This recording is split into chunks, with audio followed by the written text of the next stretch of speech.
میاں صاحب مینڈک ابل گئے ہیں۔ مینڈک کی عجیب خاصیت یہ ہوتی ہے کہ اگر اسے پانی کے برتن میں ڈال کر پانی چولہے پر چڑھا دیا جائے تو جب کہ دوسرے جانور گرم پانی دیکھ کر فوراً چھلانگ لگا دیتے ہیں، مینڈک اپنے جسم کا درجہ حرارت کنٹرول کرتے ہوئے وہیں رہتا ہے۔ اس کی توانائی صرف اس میں صرف ہوتی ہے کہ وہ وہاں پر ہی ٹکا رہے، لیکن وہ چھلانگ نہیں لگاتا۔ بالآخر جب پانی ابلنے کے قریب پہنچتا ہے تو مینڈک کی آنکھیں کھلتی ہیں اور وہ چھلانگ لگانے کا ارادہ کرتا ہے، لیکن اس وقت تک اس کی ساری توانائی ختم ہو چکی ہوتی ہے۔ نتیجتاً وہ پانی میں ہی ابل کر مر جاتا ہے۔ سوال یہ ہے کہ مینڈک ایسا کیوں کرتا ہے؟ اس کی وجہ یہ ہوتی ہے کہ وہ اس پانی کے برتن کو اپنا کمفرٹ زون بنا لیتا ہے۔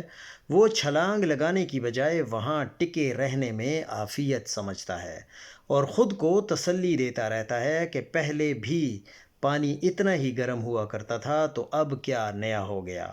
وہ خود کو یقین دلاتا رہتا ہے کہ جیسے پہلے کبھی موسم کی وجہ سے پانی گرم ہو جاتا تھا، اب بھی وہی ہو رہا ہے۔ وہ یہ نہیں دیکھتا کہ پانی واقعی ابل رہا ہے اور ابالنے والے کی نیت کیا ہے۔ وہ اس دھوکے میں رہتا ہے کہ جب تک وہ کمفرٹ زون میں ہے سب کچھ ٹھیک ہے، حتیٰ کہ اس کے ابلنے کی نوبت آ جاتی ہے۔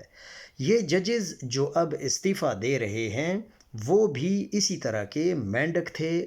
وہ اب ابل چکے تھے۔ جب چھلانگ لگانے کا وقت تھا انہوں نے کسی بغض یا اپنے کمفرٹ زون کی وجہ سے خود کو دھوکہ دینا پسند کیا اور ٹکے رہے، حالانکہ اس تبدیلی کی علامات پہلے ہی نظر آ چکی تھیں۔ کمپنی نے اپنا روایتی بیانیہ ترک کر دیا تھا اور ریاست پاکستان اور اس کے عوام کے ساتھ اپنے تعلقات دستبردار ہو چکی تھی۔ بغض عمران اس کے لیے کمفرٹ زون بن گیا جس میں بہت سے لوگ پھنس کر مینڈک بن گئے۔